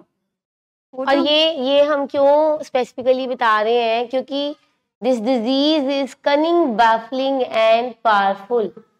ये जो बता रहे हैं ना कि पेशेंट को पता होता है मैंने किससे बात करनी है, किससे बात करूंगा, क्या बात करूंगा कि मेरा मसला सॉल्व हो जाएगा। मेरा मसला क्या है, बाहर निकलना, मेरा मसला क्या है कि नशे को कंटिन्यू करना, ये सब पता होता है उनको। इसको हम समझेंगे जब आपको बार बार बताया जाता है कि एक प्लेटफॉर्म पे सबने आना है, सबने एक ही बात करनी है। उसका रीजन यही होता है कि हम बीमारी को ना जीतने दें। हम तो बार बार कहते हैं हम पेशेंट से कभी नहीं हारते, बिकॉज वो पेशेंट है, हम हमेशा फैमिली से हार जाते हैं, क्योंकि फैमिली की इमोशंस कई बारी इतनी ज्यादा बढ़ जाती है और उनको खुद ही नहीं समझ आता, और वो कुछ जज्बाती फैसले ऐसे ले लेते हैं कि बीमारी अपना रूप रंग पूरा दिखा देती है। फिर तो coming to the next point, don't disclose family issues to avoid mockery. जो हमने पहले बात की थी कि एक बबल में ही रहते हैं, घर की बात घर में रहे, बाहर ना जाए, मखौल ना उड़ जाए। अच्छा, लोग क्या कहेंगे, हमारा फैमिली स्टेटस ऐसा है, लोग क्या कहेंगे, अच्छा इसके घर का बंदा नशे में चला गया, इतनी अच्छी फैमिली का बच्चा नशे में चला गया, हमारे मजाक मखौल उड़ाए जाएंगे। इस वजह से हम उस बात को शेयर ही नहीं करते, बताते ही नहीं, हेल्प ही नहीं सीख करते, बाहर ही निकलते। अभी ना ये बहुत सालों से चल रहा है, पेशेंट्स जब आते हैं ना हमारे पास कई बार हॉस्पिटल, तो हमारे पास बहुत हाई स्टेटस के भी पेशेंट्स आते हैं, कुछ पॉलिटिकल बैकग्राउंड्स के आते हैं, कुछ डॉक्टर्स आते हैं, कुछ इंजीनियर्स आते हैं, कुछ सर्जन्स आते हैं, बहुत आते हैं, and they don't want to sit in the meeting, they don't want to go even in the meeting. और कई बार तो फैमिली मेंबर्स सारा सारा दिन अपने पेशेंट को मिलने नहीं आते। वो कब मिलने आते हैं, रात को 9 o'clock 10 o'clock स्पेशल परमिशन लेके डॉक्टर साहब से। क्यों? क्योंकि अगर ये पता लग गया कि हमारा पेशेंट अंदर एडमिट है, इसके पास कोई नहीं जाएगा, इसकी जो आइडेंटिटी है ना आप डिस्क्लोज नहीं करेंगे, आप किसी को नहीं बताएंगे कि हमारा पेशेंट आपके पास है। कई बार तो डॉक्टर साहब को स्पेशल कॉल जाती है, घर आके देख जाओ। ये क्यों है कि हमारा मखौल उड़ जाएगा, हमारा स्टेटस क्या रहेगा। मैम ने पहले भी बताया था, बीमारी किसी ने नहीं बख्श दी, बीमारी किसी को भी कभी भी आ सकती है। We need to understand. इसमें ये नहीं है कि आप डॉक्टर हैं, इंजीनियर हैं, पॉलिटिकल बैकग्राउंड से हैं, या आपका फैमिली स्टेटस बहुत अच्छा है तो आप ही के घर में क्यों आ गई बीमारी। ये कभी भी किसी को भी हो सकती है। वी नीड टू अंडरस्टैंड, हमारे कहीं ना कहीं जेनेटिकली इन्वॉल्व होती हैं सारी चीज़ें। तो ये जो छुपा छुपी का हम करते हैं ना, इन्नू ना पता लगे उन्नू ना पता लगे। जब कैंसर होता है तब तो नहीं हम छुपाते, तब तो हमें नहीं लगता कोई भी। हार्ट अटैक किसी को आता है तब भी नहीं हम छुपाते कि भाई क्या कहेंगे कि फलाने खानदान के बंदे को हार्ट अटैक हो गया। फिर हम कहते हैं कोई नहीं, खांदे पींदे का आधा गासी ना क्यों ज्यादा खा ले कहाँ हो गया। तब नहीं हम छुपाते, तब हम रौला डाल देते हैं, पर इसमें नहीं हम रौला डालते। तो जब आपका नज़रिया बदलेगा कि ये आदत नहीं है, ये गंदे लोग नहीं हैं, या मैंने इस चीज़ में, उसकी बीमारी में उसका कोई बहुत बड़ा उसको अपनी परवरिश से ख़राब कर दिया है। आपका नज़रिया जब यहाँ से निकल कर शिफ्ट होगा कि ये बीमारी है, आपका नज़रिया यहाँ पे अगर आता है कि ये बीमारी जीन्स में है, बीमारी दिमाग की है, बीमारी हमारी सोचों की है, बीमारी बॉडी की है, तो फिर आप नहीं डरोगे। ये जो सबसे बड़ा रोग, लोग क्या कहेंगे, ये हमें ज़्यादा डराता है। जो बात को अंदर, जो प्रेशर कुकर में बात को रखता जाता है और फिर वो एक दिन हटता है। आप देखते हो कि हर जगह वेंटिलेटर्स होते हैं, एक बाथरूम में भी वेंटिलेशन का पॉइंट होता है, एग्जॉस्ट फैन का पॉइंट होता है, ताकि अंदर की हवा बाहर निकल जाए। बट हम क्या करते हैं कि वो वेंटिलेशन पॉइंट्स को बंद कर देते हैं, सिर्फ इसी डर से कि लोग क्या कहेंगे। अब जब आपने मदद मांगी है तो आप सौखे हो ना, आप इजी हो ना। जब आपने उसके बारे में बताया कि साढ़े घर दे हालात ए हगे सी, ते कौन ईजी होगा? एट पीस कौन है? सुकून किन्नू आंदा पे? तुहानू आंदा। तो ਜਦੋਂ तक तुसी अपने प्रीवियस ईयर्स ਨੂੰ ਕੰਪੇਅਰ ਕਰੋ, ਜਦੋਂ ਤੁਸੀਂ ਉਹ ਗੱਲ ਹਮੇਸ਼ਾ ਦਬਾ ਕੇ ਰੱਖੀ, छुपा के रखी, मतलब पिक्की वो क्या कहते हैं, पिक एंड बू, पिक्की बू खेलते हैं, जो हाइड एंड सीक हम जो खेल रहे हैं, उसके साथ तो बीमारी बड़ी है। सो आप समझो, सबसे पहले ग्रेसफुली आप एक्सेप्ट करो बीमारी है, एडिक्शन ब्रेन डिसऑर्डर है, एडिक्शन उसके जीन्स में आई है, प्राइमरी क्रॉनिक प्रोग्रेसिव बीमारी है। किस बात का? अगर डायबिटीज किसी को हो सकता है, किसी को बीपी हो सकता है, तो एडिक्शन भी किसी को हो सकती है, मूड मिजाज के मसले किसी को भी हो सकते हैं। तो इस डॉक्टर पे जाने का क्या है? शरीर को हल्का सा हलचल लगती है, हम फटाफट डोलो खा लेते हैं। बट जब यहाँ की सोचे तनातन चलती हैं, हम कहते हैं नहीं, इसको हम देख लेंगे, इसके लिए किसी से बात नहीं करनी, इसके लिए मदद नहीं मांगनी, इसके लिए कोई दवाई नहीं खानी। मुझे बताओ, 98 से 100 होता है, फटाफट डोलो हम खा लेते हैं। जब आप सो नहीं पा रहे हो, जब आपकी सोचें अटक गई हैं, आपके अंदर अनईजीनेस है, हर टाइम आप घबराहट में हो, बेचैनी में हो, तो मदद मांगने में कौन आपका मजाक उड़ाएगा? मदद मांगना साइन ऑफ करेज नहीं है। अपने लिए मदद मांगना, अपने लिए स्टैंड होना, अपने लव्ड वन के लिए बताना कि हाँ बीमारी है, किसी को कोई भी बीमारी लग सकती है। कोई एक घर है जिसमें बीमारी नहीं है, हर घर में कोई ना कोई बीमारी है। चाहे बीपी के घर में किसी को दवाई लगी होगी, जहाँ डायबिटिक की लगी होगी, वहां तो हम ग्रेसफुली लोगों को बता देते हैं कि भाई चाय में मीठा ना डालना, इनका डायबिटिक है। जब ये बीमारी आती है तो हम कहते हैं कि नहीं, बिल्कुल बाहर बात नहीं करनी। आप नहीं बताएंगे तो मदद कैसे हासिल करेंगे? जो एक्सटर्नल हेल्प आपकी दरवाजा नहीं खोलेंगे तो अंदर कौन आएगा आपकी मदद करने के लिए? आपको कौन बाहर रेस्क्यू करेगा? सो बहुत इंपॉर्टेंट है कि आप मतलब अपनी बात को राइट प्लेटफॉर्म पे, हर चीज का प्रोफेशनल है, आप वहां जाके डिस्कस कर लीजिए। हर जगह आप देखिए कि हर गूगल है, आपकी जगह में आपके रिश्तेदार होंगे जो पढ़े लिखे होंगे, जो सजेस्ट कर सकते हैं। बात करेंगे तो हल निकलेगा। अभी मैम ने बोला कि एग्जॉस्ट वगैरह, अगर आपके वॉशरूम में एग्जॉस्ट ना हो, खराब हो जाए, तो क्या होएगा? स्मेल आएगी, ठीक है। अगर आप इस डर के मारे कि घर में से आवाजें बहुत आ रही हैं, लड़ाई झगड़े बहुत हो रहे हैं, सब खिड़कियां दरवाजे बंद रखोगे, एग्जॉस्ट वाले एरिया को भी सील कर दोगे कि घर की आवाज बाहर ना जाए, बाहर किसी को ना पता लगे, तो घर के अंदर क्या होएगा? गुम्मा गुम्मा हो जाएगा, मैम कह रहे हैं। और एकदम से बंद बंद लगना शुरू हो जाएगा, डिस्कम्फर्ट होएगा, घबराहट होएगी, स्मेल आनी शुरू हो जाएगी, सीलन आएगी। इसी तरीके से अगर बीमारी को अंदर ही रखेंगे और बाहर नहीं निकालेंगे तो बीमारी बढ़ जाएगी। इसके जो हमने ये वाला डिस्कस किया था, इसके हार्मफुल कॉन्सिक्वेंसेस में है कि उनके बिहेवियर पेशेंट्स के और बढ़ते जाएंगे, इतने बढ़ते जाएंगे कि एक दिन ब्लास्ट हो जाएगा। जब ब्लास्ट होता है फिर हमें लगता है नहीं नहीं, अब तो इसको लेके जाना चाहिए, चाहे 4 बंदे बुला लो, चाहे 10 बंदे बुला लो।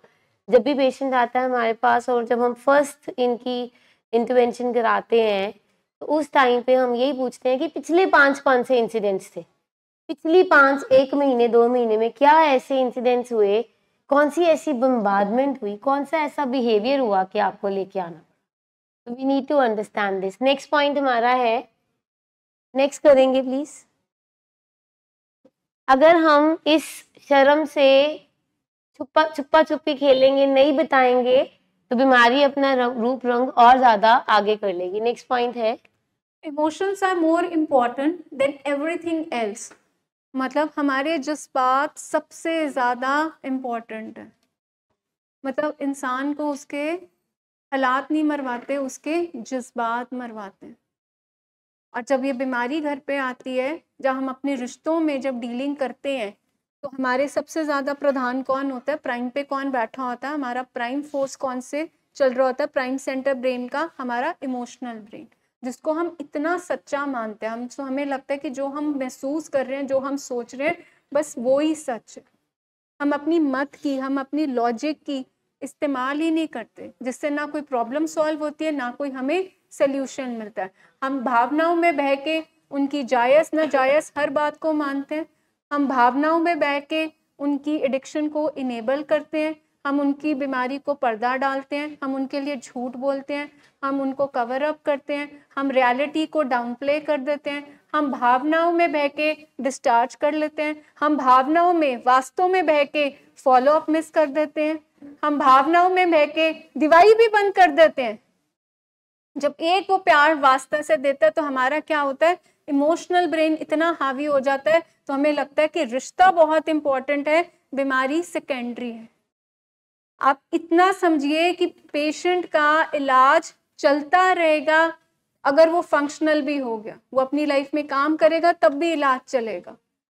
पेशेंट शादी कराएगा तब भी इलाज चलेगा, उसके आगे बच्चे होंगे तब भी इलाज चलेगा। जैसे एक डायबिटिक वाला पेशेंट अपनी लाइफ में जब फंक्शनल हो जाता है इलाज के साथ, फिर भी प्रिकॉशंस लेता है, उसी तरह हमारे पेशेंट्स का भी इलाज शुरू होगा पर साथ साथ चलता रहेगा। दैट डज नॉट मीन्स कि उसको हॉस्पिटल ही बैठना पड़ेगा।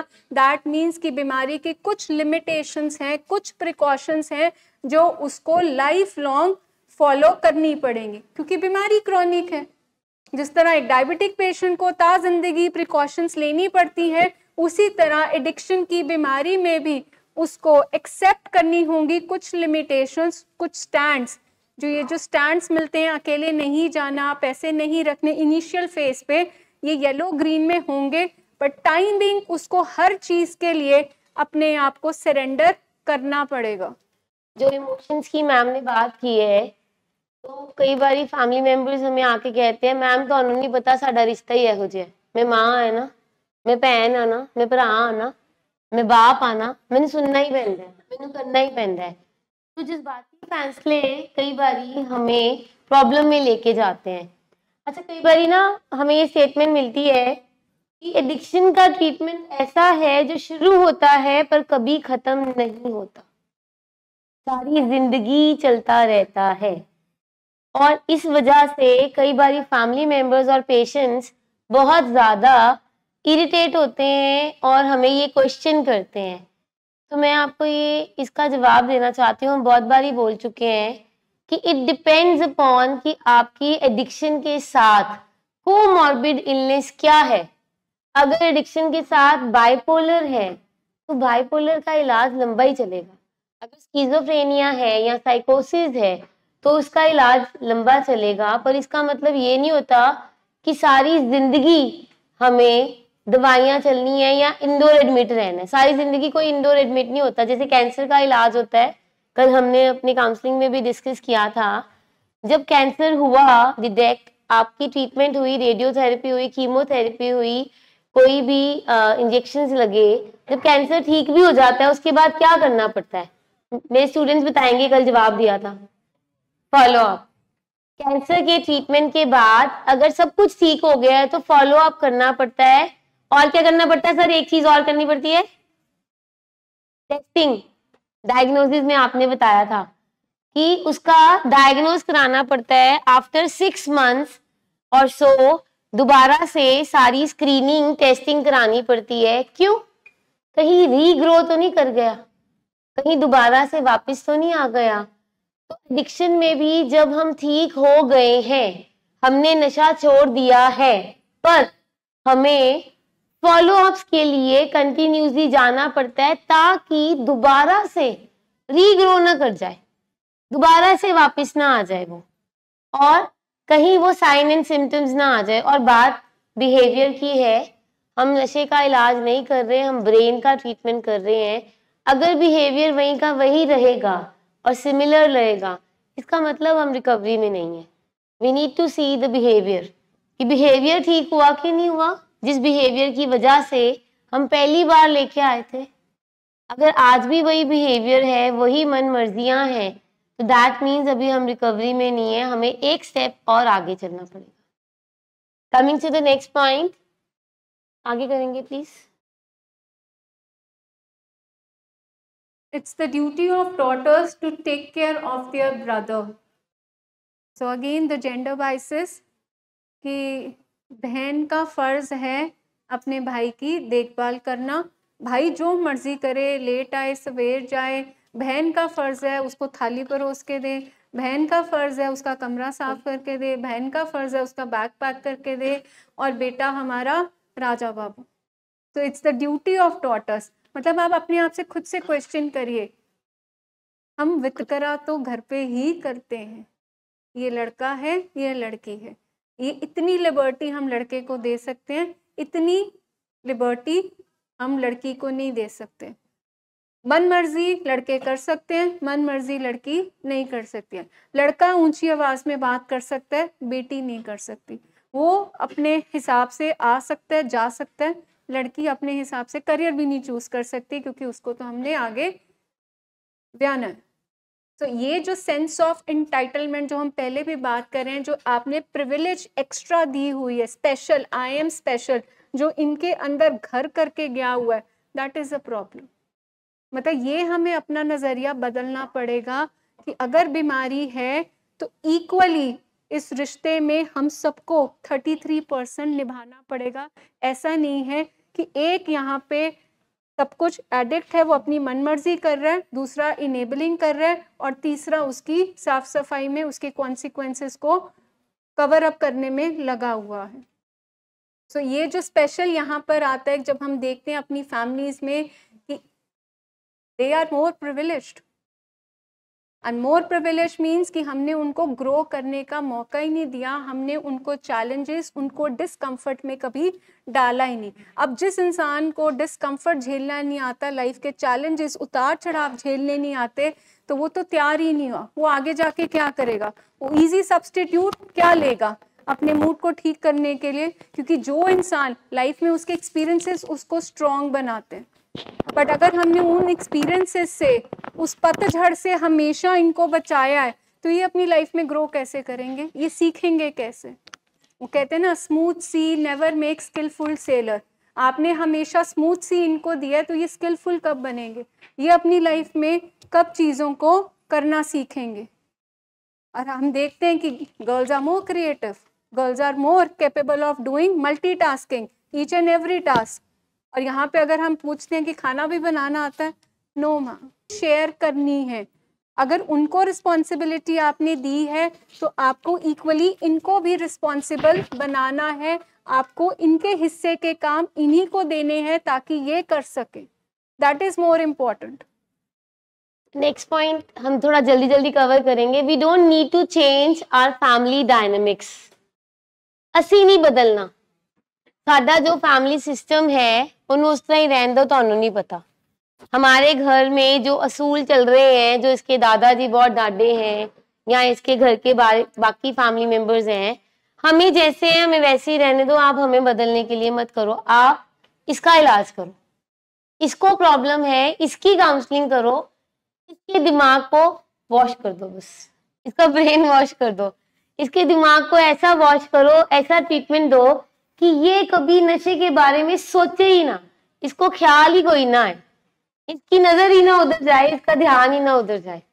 हमें रहने दो, हमें सब पता है, हमें अपने फैमिली डायनामिक्स चेंज नहीं करने हैं। और हम अपनी लैब में ऐसा सरफ बना रहे हैं जिससे हम इनका दिमाग वॉश कर लें। तो जिस दिन बन गया हम आपको भी दे देंगे कि आप भी घर में ले जाओ वो सरफ यूज करने के लिए। अच्छा, ये बड़ा इंपॉर्टेंट है। Next point, he has a good heart and apologizes after mistakes। हमें ना ये कहते हैं दिल दा बड़ा चंगा है, साडा मुंडा दिल दा बड़ा चंगा है, बड़ा साफ है, ऐ ते गरीबां नू दान पुन करदा है, ਜਿਹੜੇ ਵਿਚਾਰੇ ਬਜ਼ੁਰਗ ਹੁੰਦੇ ਆ ਉਹਨਾਂ ਨੂੰ ਸੜਕ ਕ੍ਰਾਸ ਕਰਾਉਂਦਾ ਹੈ, ਪਤਾ ਨਹੀਂ ਕਿੱਥੋਂ ਇਹਨੂੰ ਇਹ ਆਦਤ ਲੱਗ ਗਈ, ਪਤਾ ਨਹੀਂ ਕਿੱਥੋਂ ਇਹ ਫਸ ਗਿਆ। ਇਹਦੇ ਜਿਹੜੇ ਯਾਰ ਦੋਸਤ ਸੀ ਉਹਨਾਂ ਨੇ ਜ਼ਬਰਦਸਤੀ ਫਸਾਤਾ। ਦਿਲ ਦਾ ਬਹੁਤ ਵਧੀਆ ਹੈ। ਔਰ ਪਤਾ ਹੈ ਵੈਸੇ ਨਾ ਉਹਨੇ ਮਾਰਨਾ ਨਹੀਂ ਸੀ ਮੈਨੂੰ, ਮੇਰੇ ਤੇ ਹੱਥ ਨਹੀਂ ਸੀ ਚੁੱਕਣਾ, ਉਹਦੇ ਕੋਲ ਉਹ ਚੁੱਕਿਆ ਗਿਆ ਨਸ਼ੇ ਦੇ ਵਿੱਚ, ਪਰ ਬਾਅਦ ਚੋਂ ਮਾਫੀ ਮੰਗ ਲਈ ਉਹਨੇ, ਬਾਅਦ चो मेरे पैर ही हाथ लांदा सी। ਤੁਹਾਨੂੰ नहीं पता दिल दा बहुत अच्छा है। तो दिल के वाकई अच्छे हैं, हम नहीं मना करते, हमें तो पता है दिल के अच्छे हैं, पर बीमारी इनको बहुत जबरदस्त लगी है। बीमारी ऐसी लगी है कि जो इतनी पावरफुल है कि कहीं ना कहीं कभी ना कभी हमें जकड़ लेती है और हमें समझ नहीं आती।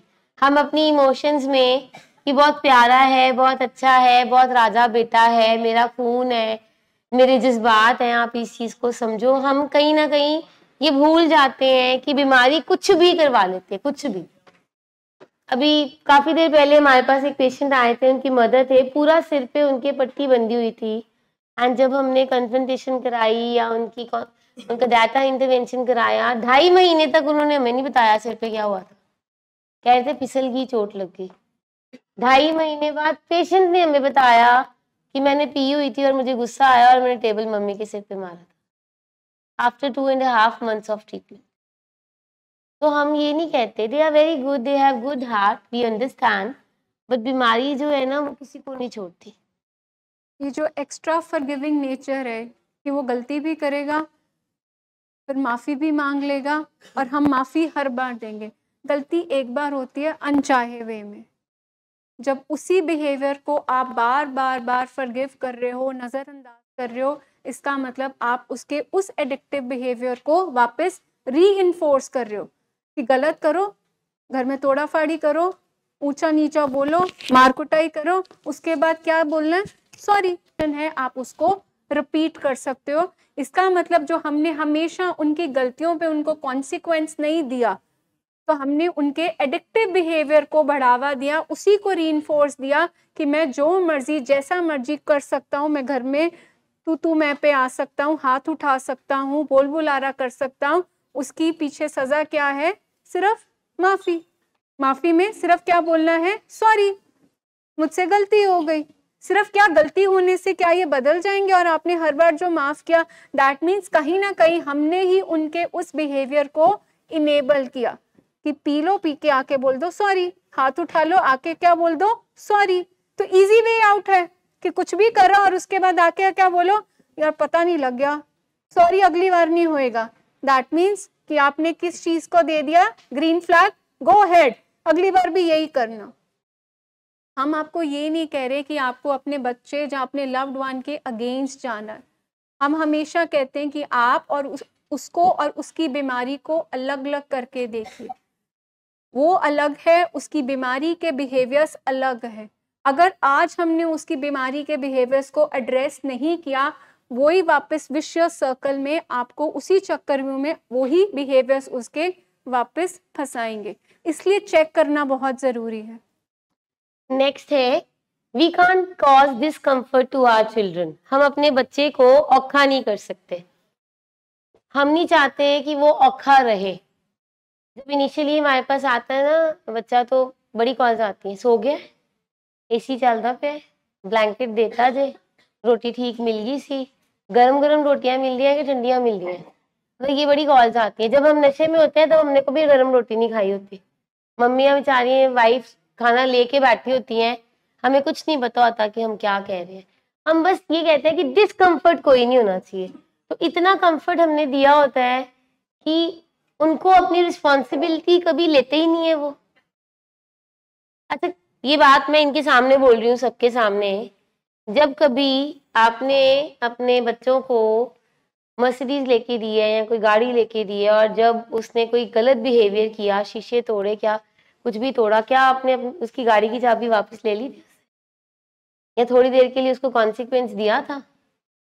क्योंकि ये आपका बिहेवियर आया है इसलिए हम आपको ये नहीं दे रहे।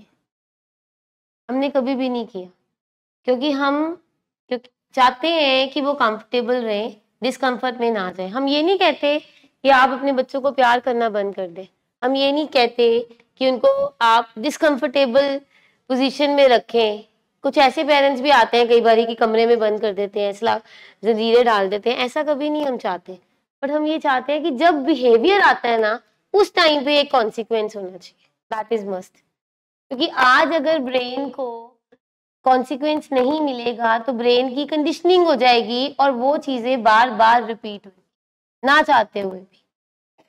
ये लोग जान के नहीं करते हैं मिसबिहेव, ये लोग जान के नहीं करते, पर ब्रेन ने लर्न कर लिया ना, वो ब्रेन ने लर्न किया है कि पिछली बार मैंने ऐसे बोला था, इस तरीके से गुस्सा किया था तो मुझे 5,000 मिल गए थे।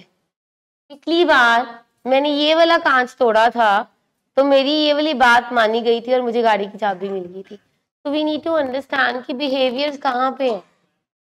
डिस्कम्फर्ट का मतलब ये नहीं है कि पंखे बंद कर दो, एसी बंद कर दो और कमरे में बंद कर दो।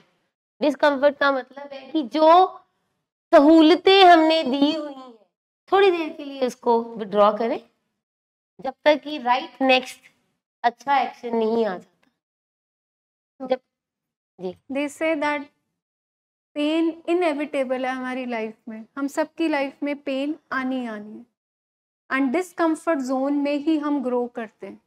और अगर हर टाइम पे फूलों की चादर मिली, मलमल के बिस्तरे मिले, तो जब डिस्कम्फर्ट आएगा, लाइफ में चैलेंजेस आएंगे, लाइफ में औखी बॉल आएगी, फिर हमसे वो खेली नहीं जाएगी, हम उसी बॉल पे फिर आउट हो जाएंगे।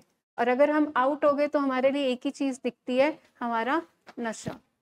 सो डिस्कम्फर्ट यहाँ पे ये नहीं कह रहा कि आप उनकी लग्जरीज, उनकी जो इस टाइम पे जो आपने उनको लाइफस्टाइल दिया हुआ है, आप उस चीज़ों को विड्रॉ कर लें। इसका मतलब है कि जो उनके वीक एक्शंस हैं, जो उनके एडिक्टिव बिहेवियर्स हैं, आप उनको कॉन्सिक्वेंस दें। देखिए, अगर हमने 2-2.5 साल के बच्चे को स्कूल जाना था, डिस्कम्फर्ट उसको भी दिया था जब वो छोटा सा बच्चा सो रहा होता। हमने डिस्कम्फर्ट उस बच्चे को भी दिया 30 दिन का, जब उसको हमने BCG का पहला इंजेक्शन लगवाया। तो इस अगर माहौल में डिस्कम्फर्ट है, क्योंकि लाइफ की ग्रोथ किस में है, ग्रोथ किस में है, डिस्कम्फर्ट जोन में। कंफर्ट में कोई इंसान नहीं सीखता, ना वो कोई रेजिलियंस, जिसको हम बोलते हैं कि लाइफ में बाउंस बैक करने की एक capacity to deal with challenges, उसके अंदर वो रेजिलियंस ही नहीं बिल्ड हो पाएगी। तो वो लाइफ में आगे बढ़ेगा कैसे? अगर सब कुछ आप थाली में परोस के देंगे, सब कुछ आप उसके लिए करेंगे, तो वो अपनी लाइफ में आगे बढ़ेंगे कैसे? लाइफ में सिचुएशंस को डील कैसे करेंगे? सो यहाँ पे डिस्कम्फर्ट का मतलब है कि हाँ, ट्रीटमेंट में डिस्कम्फर्ट है, बट डिस्कम्फर्ट ये नहीं है कि हम उनको यहाँ पे बांध के रख रहे हैं, जहाँ उनके साथ हम कोई कोरेसिव मेथड्स यूज कर रहे हैं ट्रीटमेंट के। डिस्कम्फर्ट उनको उनकी बीमारी दे रही है, और उसमें आप कहीं ना कहीं बह मत जाना। इसलिए हम आपको कह रहे हैं कि आप अपना नज़रिया बदलिए कि यहाँ पे अगर एक इंसान रिकवरी प्रोग्राम में है तो डिस्कम्फर्ट उसको उसकी बीमारी देगी, ना कि ये स्ट्रक्चर, ना कि ये प्रोग्राम देगा। तो we need to be tough. Tough love इसीलिए बना है कि हम अपने इमोशंस में बह के अपने फैसले ना कर ले, इनको डिस्कम्फर्ट में देख के कि मैंने तो हमेशा अपने हाथ से दूध, मलाई, मक्खन निकाल के दिया है, पता नहीं वहाँ पे क्या कर रहा होगा। करने दीजिए। अब 30 साल की उम्र में, 20 साल की उम्र में, अब वो लाइफ के दूसरे फेस में है। Let him face that 20 age वाली अब रिस्पॉन्सिबिलिटीज, ना कि वो 5 साल 10 साल वाली जब आपका रोल था। वो आपका रोल भी तो रिफाइंड होना चाहिए विद एज। हमारा नेक्स्ट जो हमारा बिलीफ सिस्टम ये जो है, मांग के लिया, इसको औखा कैसे करें। ऑलरेडी मैम ने एक्सप्लेन कर दी है ये बात कि हम औखा उसको नहीं कर रहे हैं, ये समझे। मन्नतों से लिया है या मांग के लिया है या हमारा लाडला बच्चा है, हम उसको बिल्कुल भी औखा नहीं कर रहे। पहले तो ये अपनी गिल्ट में से बाहर निकले कि हमने पता नहीं उसको क्या टॉर्चर किया है, उसको रिहैब में भेज दिया है। नो, आपने उनके ट्रीटमेंट के लिए भेजा है, उनके बेटरमेंट के लिए भेजा है।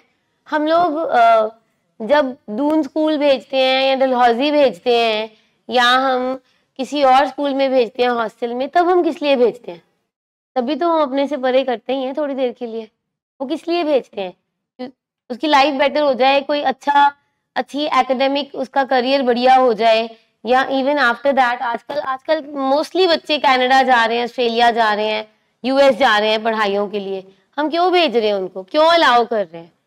बिकॉज हम देख रहे हैं कि उनका करियर बेटर हो जाए, उनकी लाइफ बेटर हो जाए, एकेडमिकली अच्छे होए, अपनी रिस्पॉन्सिबिलिटी लेना शुरू कर दें। तो ये ट्रीटमेंट, ये स्ट्रक्चर भी उनकी रिस्पॉन्सिबिलिटी के लिए ही है। यहाँ पे किस किस को रात को इस चीज़ का मतलब एक गिल्ट एक एहसास आता है, हाय मैं यहाँ पे छोड़ आई अपने लव्ड वन को 100 दिन के लिए। अगर मैं फैमिली से पूछूं कि उनके अंदर ये फीलिंग आ रही हो, हाय मैं छोड़ आई, मैंने कहीं गलत तो नहीं कर दिया, 100 दिन उसको अपने आप से दूर कर दिया, पता नहीं वो कैसे वहाँ पे रह रहा होगा, और ये स्टेटमेंट आपकी उसने नींदें उड़ा दी, क्या ऐसा है? तो अपना नजरिया बदलना पड़ेगा। चलिए अभी 2 फैमिलीज को I would like to come on the stage और शेयरिंग करेंगे।